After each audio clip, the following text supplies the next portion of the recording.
ఓం సమర్థ సద్గురు సాయినాథాయ నమః. శ్రీ సాయిలీలామృతం అధ్యాయం 4. భక్త సులభుడు. భక్తులకు హ్యపర శ్రేయస్సు చేకూర్చటానికే వచ్చానని బాబా చెప్పేవారు.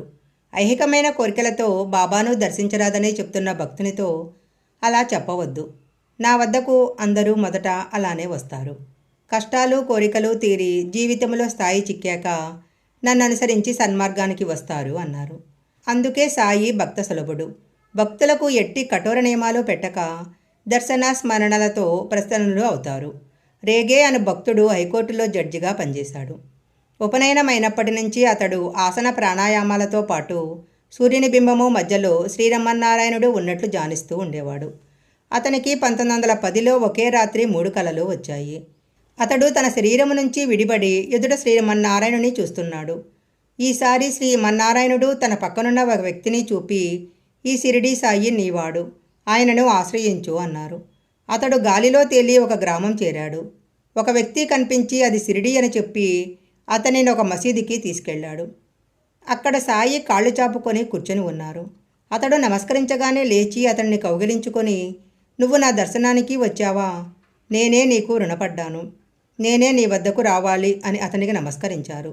తరువాత కొంతకాలానికి అతడు షిరిడీ వెళ్ళి బాబాకు నమస్కరించగానే ఆయన, అరే మనిషిని పూజించటమేంటి అని అతని సంశయం పైన దెబ్బతీశారు. స్వప్నంలో లాగా తనను దగ్గరకు తీయలేదని నిరాశ చెంది మధ్యాహ్నం బాబా ఒక్కరే ఉన్నప్పుడు ఆయనని దర్శించాడు రేగే. ఆయన అతనిని కౌగిలించుకొని, నువ్వు నా వాడివి, కొత్తవారి ఎదుట బిడ్డలను దగ్గరికి తీయము అన్నారు. అతని కల నిజమైంది. ఇష్టదైవము అతనికి సద్గురువుని చూపాడు. అతని ఆనందానికి అవధులే లేవు. అతడు 1915లో శ్రీరామనవమికి ఒక మస్లిన్ గుడ్డ తీసుకొని షిరిడీ చేరాడు. సహజంగా బాబా భక్తులిచ్చే గుడ్డలు ప్రసాదంగా తిరిగి వారికే ఇచ్చేసేవారు. కానీ తానిచ్చే గుడ్డను వారే ఉంచుకోవాలని రేగే దానిని రహస్యంగా వారి ఆసనం కింద పెట్టాడు. బాబా అందరిచ్చిన గుడ్డలు తిరిగి ఇచ్చేసి లేచి నిలబడి ఆసనం దులిపి వేయమన్నారు. అప్పుడు కనిపించిన ఆ మస్లినును తీసి కప్పుకొని, ఇది నాది, నేను కప్పుకుంటే బాగుండలేదు అని అతనికేసి చూసి నవ్వారు.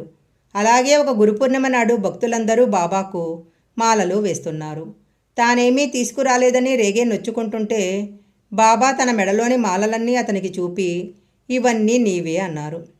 ఒకనాటి మధ్యాహ్నం రేగేను మసీదుకు పిలిపించి బాబా ప్రేమగా, నా ఖజానా తాళం చెవి నీ చేతిలో పెట్టాను, నీకేం కావాలో కోరుకో ఇస్తాను అన్నారు.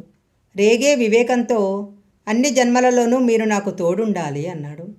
ఆయన తప్పక ఉంటాను అని సంతోషంతో అతని వీపు తట్టారు. నాటి నుంచి అతనికి ఎప్పుడూ బాబా తన దగ్గరున్నట్లే ఉండేది. అతని బిడ్డ చనిపోయినప్పుడు రేగే ఎదుట సాయి ప్రత్యక్షమై, నీకు నేను కావాలా బిడ్డ కావాలా?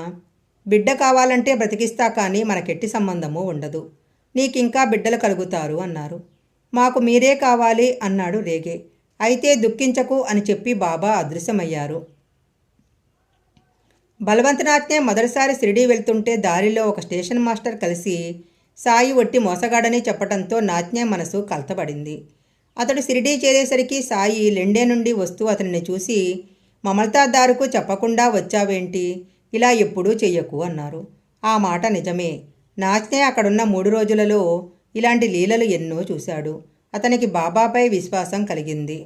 అతడు 1915లో షిరిడీ వెళ్తుంటే సామంత్ అనే వ్యక్తి సాయికి ఇవ్వమని ఒక కొబ్బరికాయ 2 అనాలు ఇచ్చాడు. నాథ్నే కొబ్బరికాయ సాయికి సమర్పించాడు కానీ దక్షిణ ఇవ్వటం మరిచాడు. అతను తిరిగి వెళ్ళేటప్పుడు సాయి, మంచిది వెళ్ళిరా, కానీ ఆ పేదబ్రాహ్మణుడు ఇచ్చిన 2 అనాలు ఇవ్వవేంటి, ఒప్పుకున్న పని సరిగా చెయ్యి, లేకుంటే ఒప్పుకోకు అన్నారు. అతడవి తెచ్చి సమర్పించాడు.